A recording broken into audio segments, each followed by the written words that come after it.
Have you sat through one too many boring PowerPoint presentations, or maybe you're anxious about a big upcoming one? Either way, I've got you. In today's video, I'm going to be sharing my favorite PowerPoint tips, tricks, and hacks to wow your boss, your colleagues, or your students. You will learn how to add a button which allows you to email a PDF in a single touch, add a countdown timer, install an emoji keyboard, and generate fully customizable word clouds. I'll also be sharing how to get quicker access to free stock photography, as well as screenshots from the web or anywhere else for that matter. You'll gain the ability to remove backgrounds at the touch of a button or align your shapes super easily. Finally, I will show you how to use dictate to type, generate a QR code to launch a website during your Preso, and create a menu which allows you to jump around. Let's power up your PowerPoint.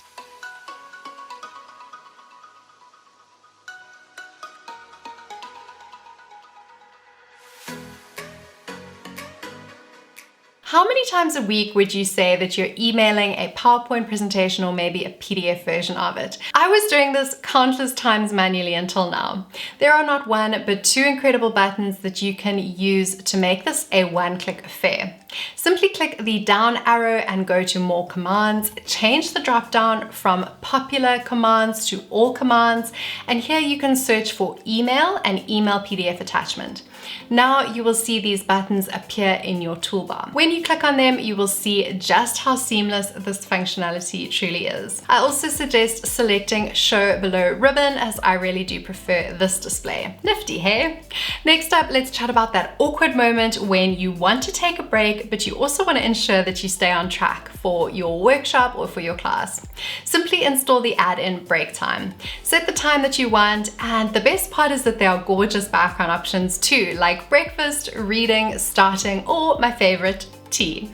To find this add-in and many more, head on over to Insert and then locate Get Add-ins and search for what you're looking for here. Alternatively, you can look on the Office store or website. Other add-ins I'm completely obsessed with include the emoji keyboard. I mean, how epic is this for teachers? And my favorite sections is the flag section. How's it, South Africa? Then there is the word cloud add-in, which allows you to select copy and generate a word cloud from it. You can choose the palette, orientation, and font. Thank me later.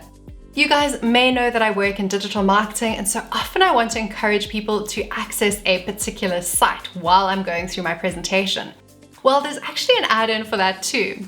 Simply install it and you can create QR codes which launch whatever website you are referencing. Finally, one of the best add-ins around is the Pexels plugin, which when installed is going to mean that you can add in free stock photography in just a few clicks. Love the pic, but need to remove the background? Say no more. Simply double click the picture and then click Remove Background. Although this functionality is pretty accurate, you can remove more or less of that image by clicking around and then selecting Keep Changes. If you need to reference a screenshot from the web, then don't you dare use the snipper tool. Instead, head on over to Insert and then Screenshot. Here you can either click on the screen you want to capture or select screen clipping, which minimizes your PowerPoint and allows you to crop from the window behind it. If you've been aligning your shapes manually, then stand back. There is a new feature in town that will rock your world. Simply draw your shapes, head on over to Shape Format, align top, and then distribute horizontally. If you're in a rush, then why not test out the dictate functionality? This is super good. I mean, really good. It was voted some of the best voice recognition tech in the world, so thanks Microsoft. Simply create a text box and then hit dictate under the home section of PowerPoint. Want to know the best part? You can actually do this in the notes section too. So go off and do your PowerPoint presentation in half the time with a cheat sheet of notes below it. You got this. Just don't forget to say the punctuation too! Exclamation mark.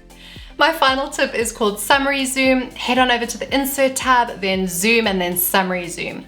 You can create a little menu slide which allows you to jump forwards and backwards between sections. I really love this functionality for longer PowerPoints, as it gives you the ability to switch up the order and tailor the presentation to your audience. You'll no longer have to tell that impatient client that their question is coming up in your slide deck in a passive-aggressive tone. You can simply scoot right there. And there you have it, more than 10 ways to power up your PowerPoint skills. Do not forget to subscribe to my channel, and I can't wait to see you in my next video. Bye! I can